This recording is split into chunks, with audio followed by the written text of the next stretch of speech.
Coming up on today's edition of the Locked On Raiders podcast, we continue to look forward to Monday night's matchup, the Packers and Raiders at Allegiant Stadium. You'll hear from head coach Josh McDaniels, go over the Thursday injury report, and hear from the great Lincoln Kennedy. Really breaks it down, takes us inside the locker room. Some really good stuff from him. Your calls and texts, plus a whole lot more. Coming up on today's edition of the Locked On Raiders podcast, Friday, October 6th, 2023. Just win. Just win. Just win. Just win. The autumn wind is a raider, pillaging just for fun. He'll knock you round and upside down and laugh when he's conquered and won. And won. And won. And won. And won.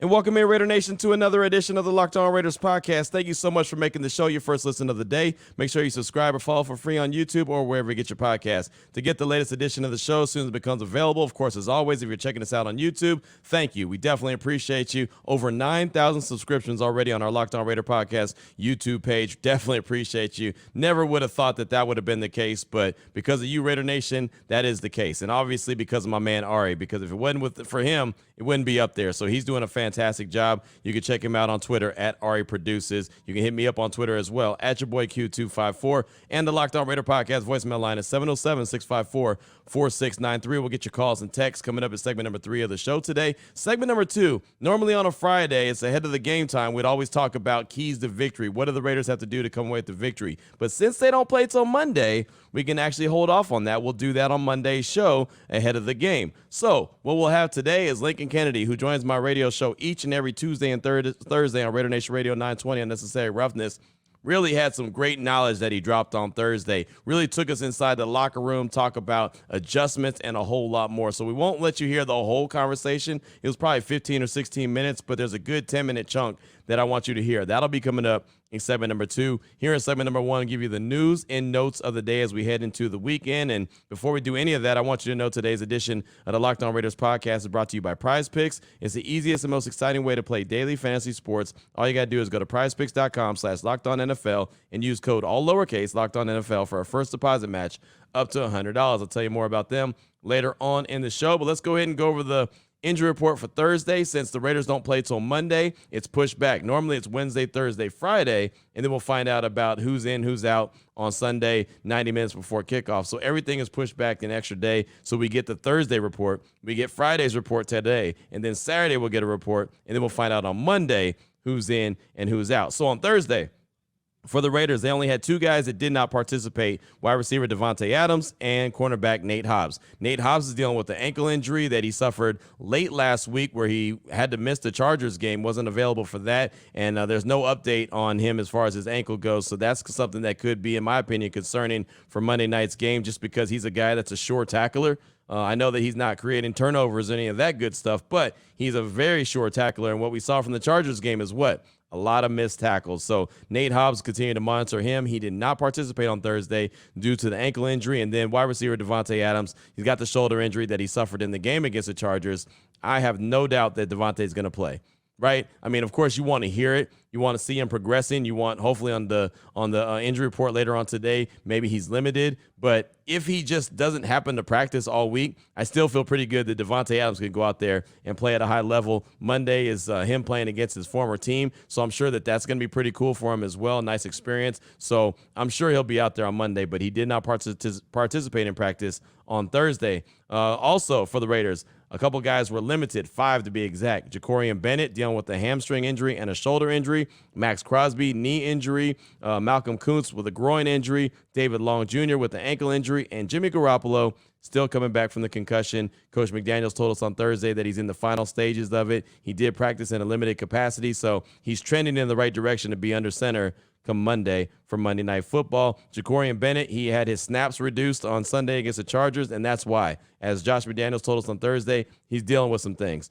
Hamstring injury and a shoulder injury. Not very good for a cornerback, so hopefully he's able to get healthy and get back out there. I'd rather see him out there a lot more than I want to see David Long Jr., but David Long was dealing with the ankle injury as well. Who else? Let's see. I said Malcolm Kuntz with the groin injury and Long with the ankle injury. So there you go. That's the Raiders and their injury report. The Packers, theirs is pretty lengthy. Jair Alexander, he was limited with a back injury. Also limited was their offensive lineman Jenkins. Also Aaron Jones, the running back, he's got a hamstring injury. Zach Tom, the offensive lineman with the knee injury, is limited. And also Christian Watson, the wide receiver with the hamstring injury, was limited. Guys that did not participate: safety Zane Anderson with the hamstring injury, linebacker Devondre Campbell with the ankle injury, and safety Rudy Ford with an oblique injury did not participate. And guys that returned in full: tight end Luke Musgrave was dealing with a concussion. He's back. And also their cornerback Carrington Valentine with a biceps injury is back as well. Wanted to update you on the practice squad. The Raiders added another player to the practice squad on Thursday, and this is a familiar name for a lot of people: cornerback Rajon Wright. He has been added to the practice squad. They released tight end John Samuel Shanker from the practice squad. And if that name, Rajon Wright, kind of rings a bell, where do I know him from, Q? Where do I know him from? Well, he went to Oregon State. He was most recently on the Carolina Panthers practice squad, but he also was part of Last Chance U. He went to Laney College the last time that they did the football program for Last Chance U, and his brother Nashawn Wright actually currently plays for the Dallas Cowboys. So Rajon Wright, now a member of the Silver and Black practice squad, and of course the Wrights, they come from the Bay Area. I think they were living in Stockton when they were going to Laney College before he went off to Oregon State. I believe they were living in Stockton, but they're originally from the Bay Area, and like I mentioned, we're on Last Chance U, so that's kind of cool. Rajon Wright is a tall, lanky cornerback that likes to get after the ball. So don't know what the plan is for him, but kind of excited that he's part of the Raiders practice squad. And let's see if he gets some burn sooner rather than later, but he's been added to the Raiders practice squad. Now, I have a couple sound bites that I wanted you to hear from head coach Josh McDaniels, and it's only a couple. He talked for about 20 minutes. I have 3 sound bites that I want you to hear. The first one is just about the Green Bay Packers, as they have officially turned the page to Green Bay coming up Monday night, Allegiant Stadium, prime time action. Here's head coach Josh McDaniels, his opening statement about the Green Bay Packers. Well, we're underway, preparation for Green Bay. This is a team that obviously we don't necessarily know as well as we know some of the other teams on our schedule. So, it's been good to really dive into them, have an extra day to process kind of what their team is like and how they've built it, and some of the strengths and weaknesses of their program. Obviously, Matt, he's done a great job coaching their team, their whole front office, putting the team together. But since he's been there, I mean, this has been a very successful franchise. Won a lot of games, been in a lot of big games. He does a great job with the offense. I know they're into some transition now with the younger quarterback, Jordan Love, and a lot of the younger skill players that are getting an opportunity now to really get in there and play. They're explosive offensively. The 2 backs are really impressive, very different styles, but both nonetheless very difficult to handle and tackle. Tackling is going to be a huge deal this week against this football team. Love's got a big arm, obviously can extend plays and very mobile. So another quarterback that can do something out of the pocket. So we got to do a good job in terms of taking care of those things and being smart about how we defend them. Defense is physical. Their front's big. They play a lot of players. They're aggressive. The linebackers are very good. And Joe does a great job of scheming it to where they can make some negative plays and disrupt the offense. Corners are very active and aggressive, and they've gotten their hands on a lot of footballs. So, and they're very good in the kicking game. Obviously, you guys are familiar with Nixon. This guy is as good a returner as will play. So, does a great job. Very aggressive. If he can catch it, he's usually bringing it back. So this is going to be a big challenge for our coverage units. Kicker and punter are very good.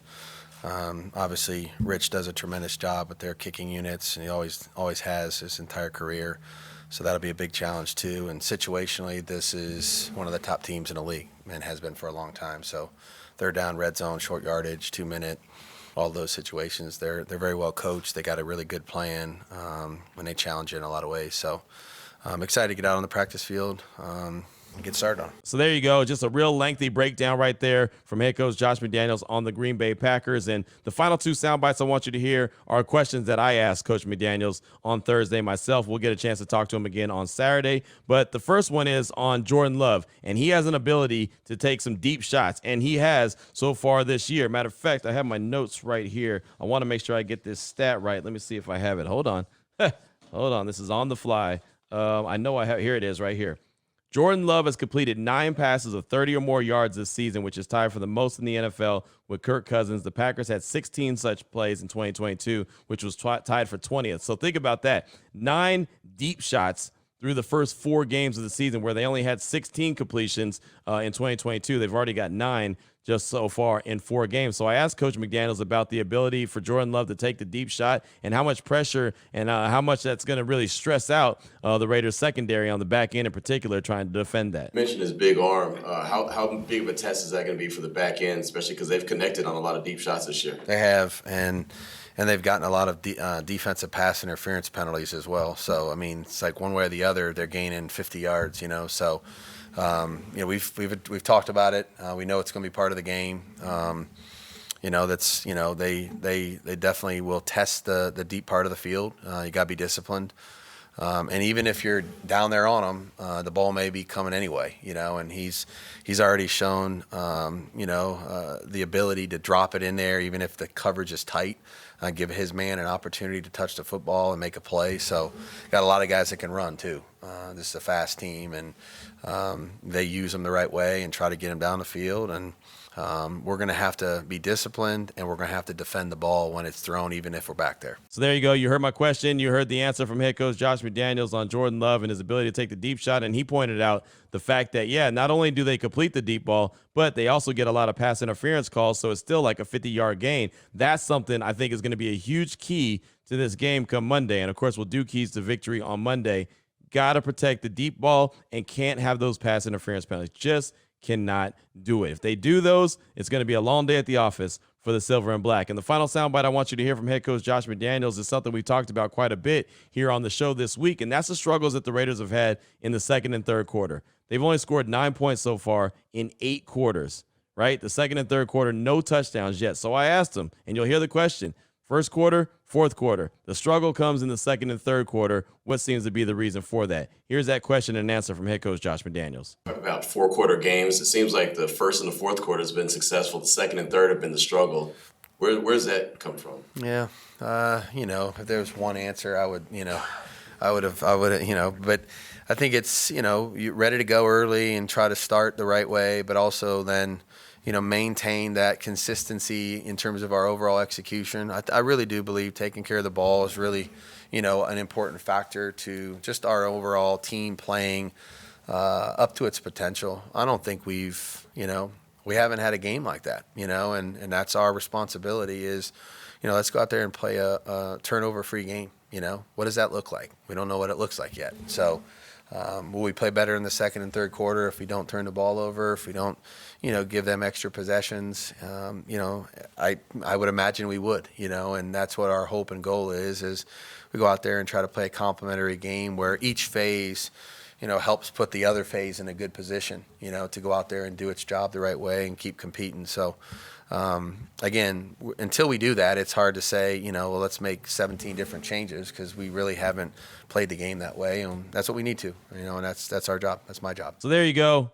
He didn't really have a good explanation for it, but he knows it's a problem. I mean, you could tell at the beginning of his answer where he's kind of like, and just kind of, dance around it a little bit because he knows that that's an issue. And I don't think he has an answer. And as he said, he doesn't really have the answer. And then on top of that, they haven't seen success in the second and third quarter. And turning the ball over is an issue as well. So they've got to figure that out. But those second and third quarters can't be non-existent. You can't kick a couple field goals here and there and think that you're going to make it and win a lot of games. They're just not going to do it. We talk about 4-quarter games all the time. They need to play a 4-quarter game. Final little nugget I have for you for segment number 1 of today's Locked On Raiders podcast. Raiders' partial ownership sale to Tom Brady has been put on hold and may not get approved.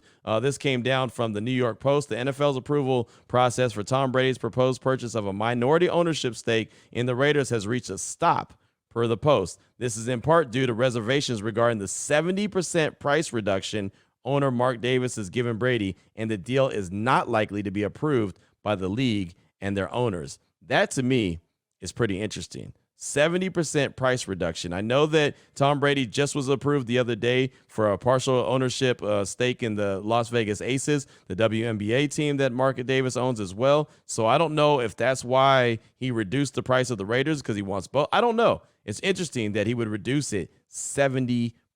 So that might not happen. A lot of people were up in arms and we're talking about Tom Brady and a little partial ownership of the Raiders. Sounds like it may not happen at all. But that's what I got for you for segment number 1 of today's Locked On Raiders podcast, news and notes of the day. Coming up in segment number 2, about a 10-minute chunk of the conversation I had on Thursday with the great Lincoln Kennedy, taking us inside the locker room, talking about adjustments at halftime, coaching adjustments, and a whole lot more. Really good stuff from Lincoln you'll hear in segment number 2 after I tell you about bird dogs. And off top, the most important thing you need to know about bird dogs, they make you look good.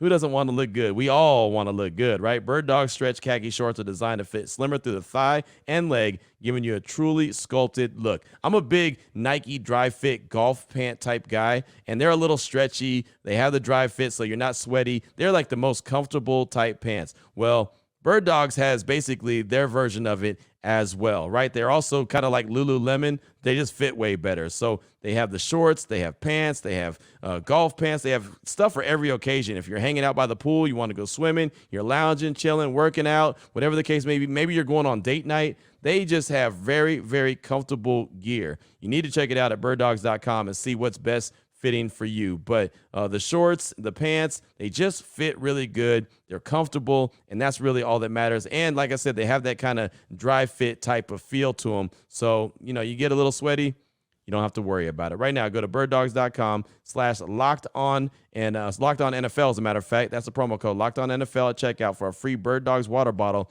with your order. So when you find your whatever you want at birddogs.com, make sure you use the promo code Locked On NFL for a free water bottle at checkout. You won't want to take your Bird Dogs off. We promise you. All right, Raider Nation, here we go. Segment number 2 of today's Locked On Raiders podcast on this Friday. Normally, we're jumping into keys to victory. What will it take offensively, defensively, special teams for the Raiders to come away with the victory? Well, we're waiting until Monday. It's Monday Night Football, so we'll do that on Monday's show. But want you to hear this about 10-minute chunk of conversation that I had with Lincoln Kennedy on Thursday on my radio show, Raider Nation Radio 920, Unnecessary Roughness. Some really good stuff. I mean, I was pumped up, fired up after this conversation with Lincoln. So here we go. It's the part of the conversation that we're jumping into, talking about the Packers and their rush defense, because they're not very good at stopping the run. Should there be a bigger emphasis for the Raiders to try to establish their run? You'll hear my question, and then you'll hear the greatness of Lincoln Kennedy. The Packers, they come in, their rush defense isn't very good, and I don't like to say that, okay, well, they're going to be able to run all over them because, well, we haven't seen the Raiders do that yet, but should there be an extra emphasis on trying to get the run game going? No more than you normally would have. Okay. Right now, the Raiders offensively can't say they do anything well. Right. It's been inconsistent. So you don't have the fortune to say, okay, well, they might stink in this area. We might be able to take advantage. They don't have the fortune. So what you have to do is you have to go out there and play your game, almost like an inter squad scrimmage or something else. Or something within yourself to figure out how you can play better as a team before you look at the other team you're facing. Look, Q, the NFL is all about matchups. Mm-hmm. You take advantage of matchups. If you have a star receiver and you got a rookie cornerback, hey, where's the rookie cornerback? Let's throw his way. You want to test them to see where they are. That's what the NFL is all about. And those matchups only stay premier for a while. That's why the NFL stands for not for long. But the thing is that you can't really put your foot forward and say, well, their rushing defense is poor, so we're going to run the ball all day. We haven't ran the ball all day on anybody, so you need to take care of yourself before you look outward. Again, we're talking with Lincoln Kennedy here on Raider Nation Radio 920, Unnecessary Roughness. Before you came on, we had our guy Raider Dave in Denver call us. He talked about this. He said that nobody has asked the question why the Raiders are playing so good in the fourth quarter when it's, desperation time and they almost come back and win these games. Is it adjustments? Is it, what's going on? Why all of a sudden is it clicking in the fourth quarter as opposed in the second and the third quarter? Well, I wouldn't necessarily agree with that point from what we've seen so far. I think the Raiders, the reason why they played a little bit better in the fourth quarter is you talk about the level of competition. I mean, let's face it. Other than the Buffalo Bills, the Raiders were in every game, right? Right. And they weren't blown out. But at the same point, the writing was on the wall early for the Pittsburgh game.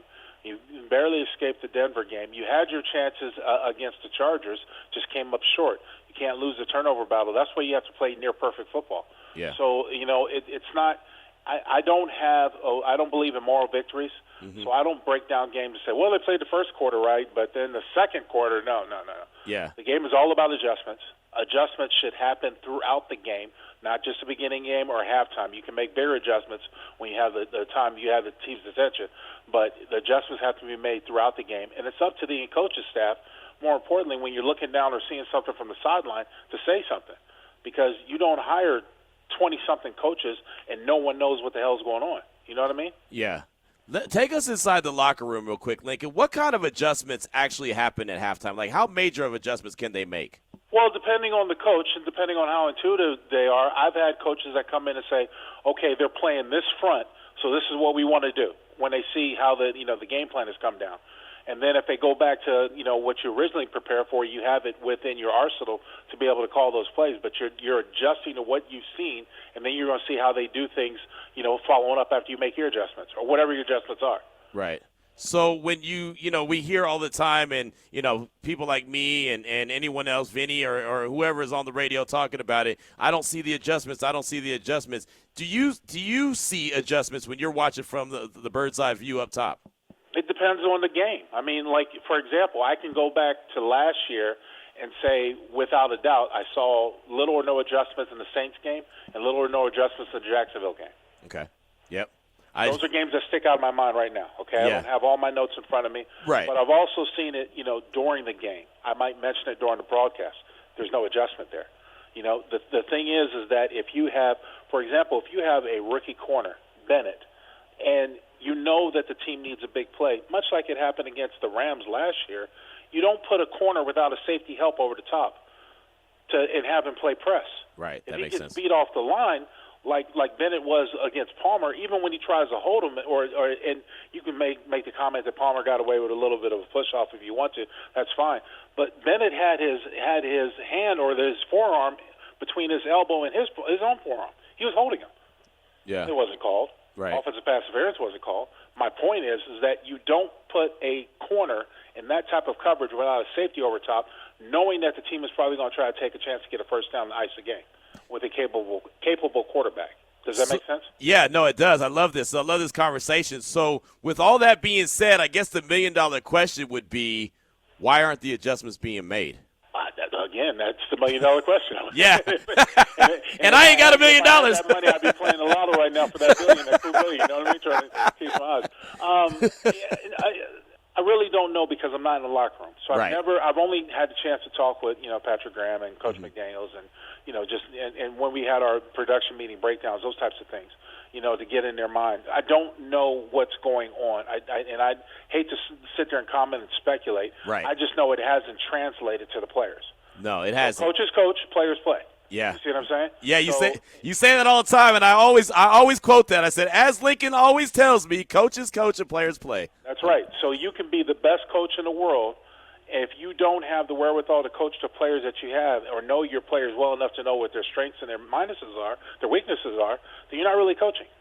Right. You're just what I call like an armchair quarterback or a Madden quarterback where you call plays off of Madden. Well, let's try this. Well, we don't have the personnel to do that. So don't try that. You see what I'm saying? That's where coaching falls by wayside. But I do know this, and I've always felt this way. Coaching on the NFL level to me is overrated. Mainly because you've got you've got players that come out of college that are set in their ways. And because you don't have a whole lot of time to develop those players on this level, today's game, then they're so set in those ways that that's what they're going to do when it comes game time. As a coach, you need to understand that. You need to understand their strengths and their weaknesses as a coach. Then you have to create a scheme that utilizes those strengths, that hide those weaknesses, or have a plan to hide those weaknesses in case the team figures out, this guy can't play press man-on-man. So when we see press man-on-man, no safety over top, take a shot to the wide receiver. If you don't have that corner that can do that, you can't play that coverage. That makes sense. Man, this is fantastic. This is great. This is why we have you on, Lincoln.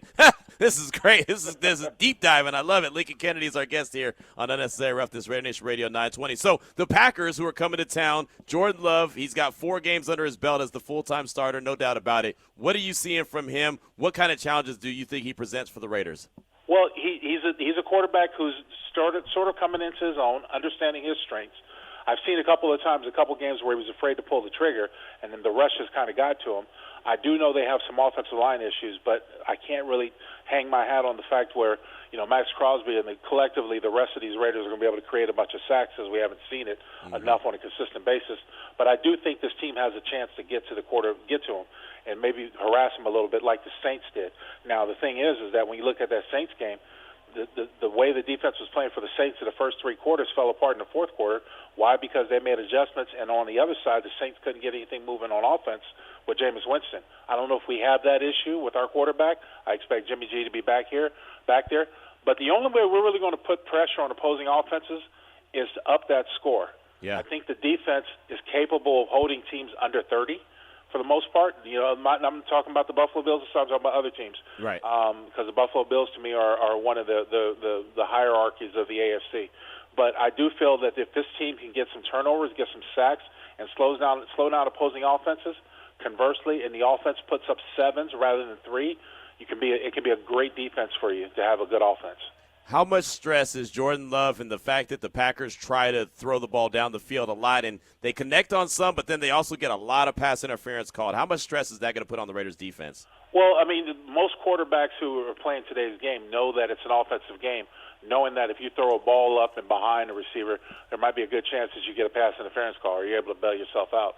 The thing about Jordan Love that I see is that I think that, living in the shadow of Aaron Rodgers and playing for such an influential team like the Green Bay Packers has put a lot of pressure on his shoulders to be that guy. You got to take over for the former MVP. Everybody wants to see this team win, especially the Packer fans, and so they want to see that dominance that Aaron Rodgers had when he's in there. It's not really the case. It's a different quarterback. Right. And so when you're living in that spotlight until you create one for your own. Now, if Jordan Love was to go on and win, go to the playoffs, people will forget about, for the most part, Aaron Rodgers. They'll forget about the way Green Bay Packers handled that because they know they've got a winner. But until he does, it's almost like the Trey Lance situation in San Francisco. We're not going to get behind this guy until we know what he can do, or you might have to get rid of him and get someone else. So if that's not some good stuff, I don't know what is, right? I got so fired up after that. Man, after that conversation that we had on Raider Nation Radio 920 with Lincoln, I don't know how many people called in, texted in, tweeted in. It was like, man, that was fire right there. That was some really good stuff. And that's why we have Lincoln Kennedy on the show, because, man, he breaks it down. He doesn't pull any punches. He's just a real good dude. Excited to have him on the show each and every Tuesday and Thursday. And it's still kind of a pinch me moment that I even have opportunities to talk to guys like Lincoln Kennedy all the time and have them part of my radio show all the time, and them happy to be on my radio show all the time. Like, that's awesome. Really is exciting. That's not me bragging. That's me being a fan and just kind of stepping back and pinching myself and realizing, wow, that just happened. What else just happened before we get to segment number 3? As I'm recording this podcast, I look up at the TV and I see SportsCenter. I always have it on ESPN, and the commercial that I put on the podcast a couple days ago for the Monday night game, the Raiders and the Packers, it all of a sudden starts playing on the TV, and there's my voice, me narrating this commercial. It's just like, wow, that really happened. I mean, that's incredible. I'm a dude that, grew up watching SportsCenter from a time I was a little dude, right? Me and my dad used to watch SportsCenter all the time on repeat. And now all of a sudden I'm voicing spots. I'm voicing promos that is on SportsCenter. Like, that is wild. So crazy to me. But, man, that was pretty dope. So I just had to share that real quick. Coming up in segment number 3, your calls and texts straight off that Locked On Raider podcast voicemail line, 707-654-4693. We'll get right into that after I tell you about the title sponsor of the show, which is PrizePicks. And you might say, Q, I've never heard of this. What is PrizePicks? Well, I'm glad you asked. Largest independently owned daily fantasy sports platform in North America. That's all. They're the easiest and most exciting way to play fantasy sports. It's just you against the numbers. You don't have to go up against anybody else. No competition. All you got to do is go against the projections. You pick 2 or more players, 2 to 6 players. You go check out their stat projections, and you pick more or less. It's just that simple. It's the most fun that people have had in a very long time playing fantasy sports. And you know people love fantasy sports, but this one is so much fun. You can win so much money, and it's pretty easy to do, right? I mean, you can actually put in your selections in less than 60 seconds. And so I know that that's something that a lot of people really enjoy doing. They don't like to have to stress over who they're going to pick, what they're going to do, how they're going to, insert their, their projections and all that other stuff. It's just simple. It's fun. And you can win a lot of money. With the PrizePicks reboot policy, your entries stay in play even if one of your players gets injured. For NFL games and college football top 25 matchups, if you have a player who exits the game in the first half and does not return in the second, that player is rebooted. PrizePicks is the only daily fantasy sports platform with injury insurance. Think about that. That's pretty wild as well. Right now, go to prizepicks.com/LockedOnNFL. Use the promo code LockedOnNFL for a first deposit match up to $100. Again, prizepicks.com/LockedOnNFL. Use the promo code LockedOnNFL for a first deposit match up to $100. PrizePicks, daily fantasy sports made easy. Here we go, Raider Nation. Segment number 3 of today's Locked On Raiders podcast. Your calls and text draft that Locked On Raider podcast voicemail line, 707-654-4693. We're starting off with a call from Raider X. He's calling to talk about the interview I did with Lincoln Kennedy from Raider Nation Radio 920, something that you heard in segment number 2 of the show. And he has a question that he'd like to ask. Here he is, Raider X. Hey, Q, Raider X. Really pumped up, man. Listen to your interview with Lincoln Kennedy over on your show. Man, I love the insight. I love the talk about the locker room. Really, really curious after hearing all the insight he gave about adjustments and when you do it, how you do it.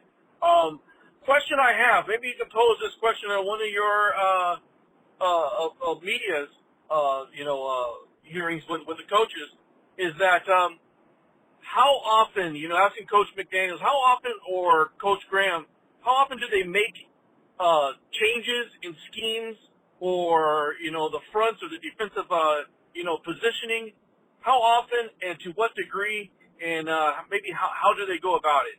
Obviously, you're an expert and you can word it a little different, but I'm just curious on how often do they change? Play by play, series by series, quarter by quarter, and how's that facilitated, or how's that changed since he went up to the booth?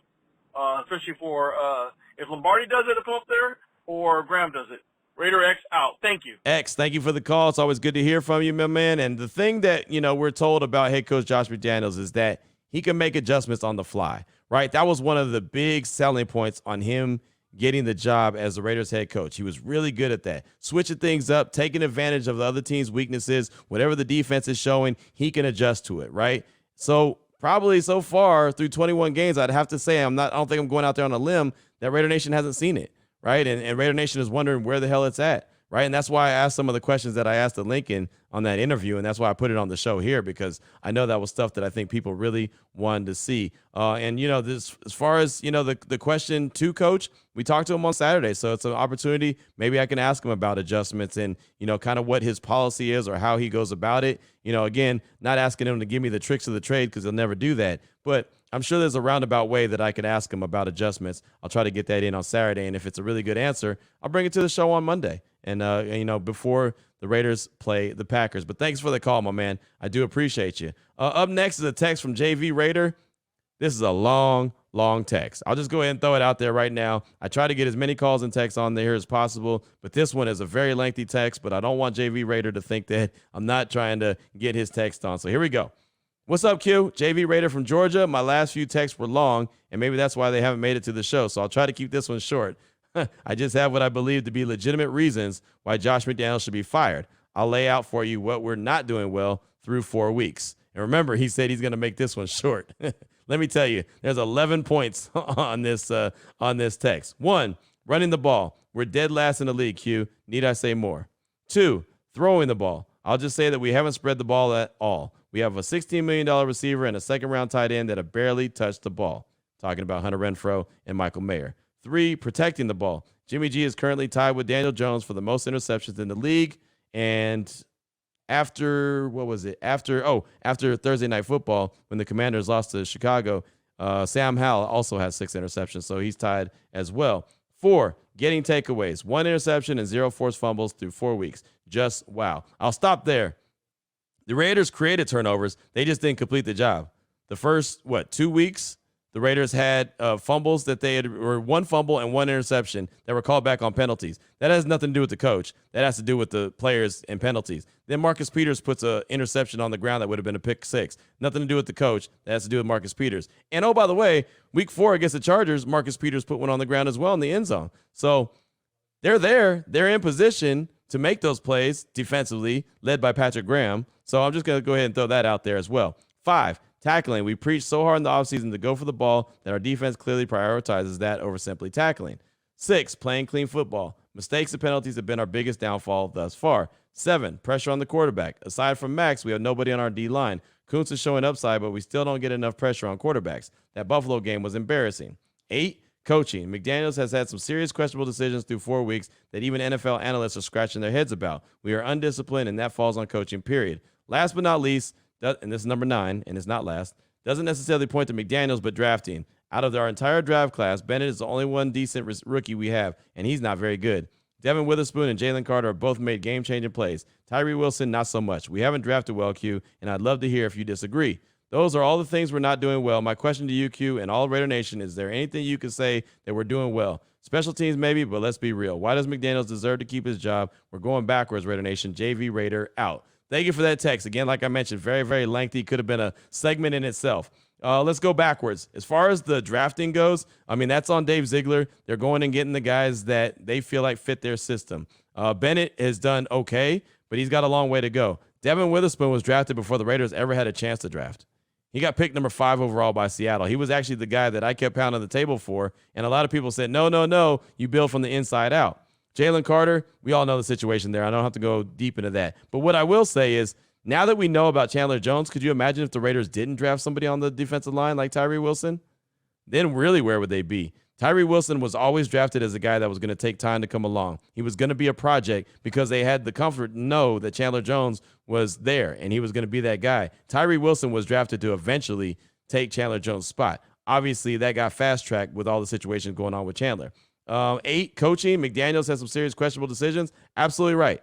I asked him about the coaching decision when it came to kick a field goal as opposed to go for the touchdown against the Steelers. He's had some of those. I agree 100%.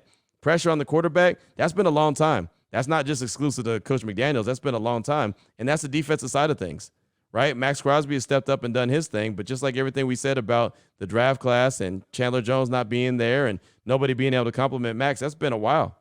That's been going on for quite a while. Playing clean football, mistakes and penalties have been the biggest downfall. That is a problem.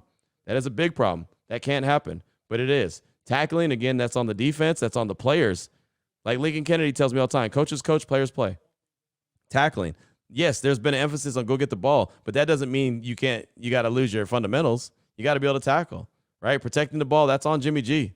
That's him turning the ball over. He can't do that. And, yeah, get the ball to Hunter Renfrow, get the ball to Michael Mayer, get the ball to Trey Tucker. I mean, I could talk about guys all day. DeAndre Carter, all those guys should be involved. You're right. I just don't think when you're talking about just McDaniels needs to lose his job, then what you're doing is you're going to press reset again. And maybe that's what it comes to. It might. But think about it. If you press reset again, then you're rebuilding all over again. And no matter how you look at it, you're rebuilding all over again.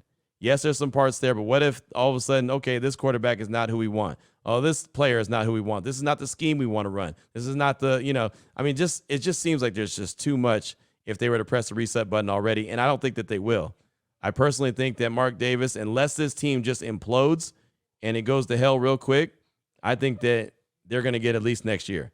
That's just my gut feeling. I could be wrong, but again, it's just my gut feeling. But JV Raider, thank you for that text. I do appreciate you. Very lengthy text, but clearly a well thought out text, and I can hear your frustration through the words. So thank you so much for that.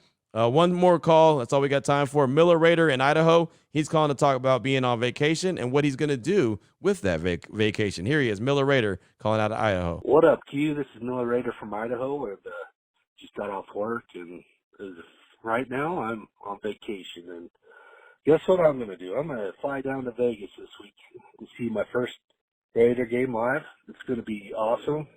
Totally excited. Excited to be down there. I'm not excited about the last 3 games, but honestly, I think we're about to turn the corner. If we could just clean up the turnovers and the penalties and play sound football, smart football, with the best players that are available to us on the field, I think we have a pretty good chance of beating the Packers and the Patriots and the Chicago Bears in the next 3 weeks, and hopefully that puts us at 4-3. And then looking at the a little bit of a big picture here, I mean, the Broncos are playing the Jets, and I think that's going to be a shellacking by the Jets. And then Chargers are on a bye week, and you know what? They have the Cowboys on the Chiefs after that, and I think they're going to slide a little bit. So if we can do our part and keep it going, I think we'll be in a pretty good state of mind here after a couple weeks. Let's go. Let's do it, man. I'm excited. Hopefully I can get to meet you there and be a pleasure. God bless you, Q. Keep up the great work. Miller Raider out. Miller, thanks for the call, my man. I appreciate you. Congrats on being on vacation. And hopefully I get to see you on Monday at Allegiant Stadium, and hopefully the Raiders get a big dub for you on Monday Night Football. I do believe the team has talent, but like you said, they need to clean up some things, and they need to clean up a lot of things, right? They could be good, but I can only talk about it so much. They got to go out there and do it. Again, I'll be at Allegiant Stadium. I'll be at the Coors Light Landing like I always am. I don't have the pregame show like I normally do. I'm actually going to be at the Oyo, the Underground Lounge. I'll be there doing the show from 12 to 3. That's noon to 3 on Monday. And then pass the sticks on to JT the Brick and Eric Allen. They'll take the pregame show from the Torch from 3 to 5, which will take you up to kickoff. Jason Horowitz and Lincoln Kennedy on the call. But I'll definitely be at the Coors Light Landing probably around 4.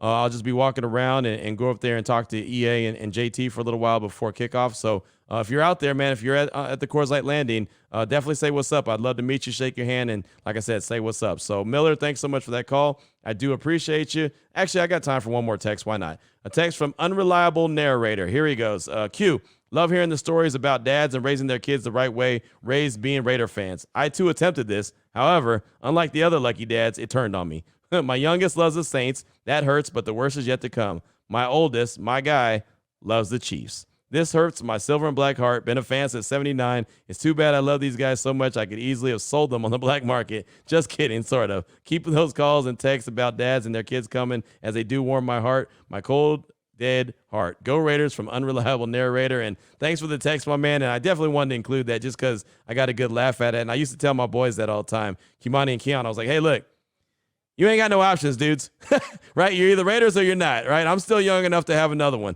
I can create another one. I don't need you guys, but I was obviously just kidding. Now I'm older. Now I'm 46 going on 47. Yeah, now whatever they decide to do, it don't matter now. It ain't no replacing them, right? But no, really, it's funny, man, and it just worked out really well for me, and it worked out really well for a lot of Raider Nation. But unfortunately for you, you got the worst of it, the Saints and the Chiefs. So that's a tough house. But look, I've met people that are married and are like Broncos and Raider fans. Like, that's weird to me, right? It's just, I don't even know how that would exist in the same household, but it does. So, a lot of times folks can overrule what's going on as far as their favorite teams. But I understand your pain, Unreliable Narrator. But thanks for the text. I do appreciate you. So that's going to do it for today's show. It's going to do it for this week. On Monday, we'll have Keys to Victory. We'll have news and notes. We'll hear what head coach Josh McDaniels has to say on Saturday at the Intermountain Health Performance Center. Any good stuff, I'll definitely bring it. And we'll have more calls and texts. And then get ready for Monday Night Football. And hopefully the Raiders coming away with a victory, snapping that 3-game losing streak. So until Monday, Raider Nation,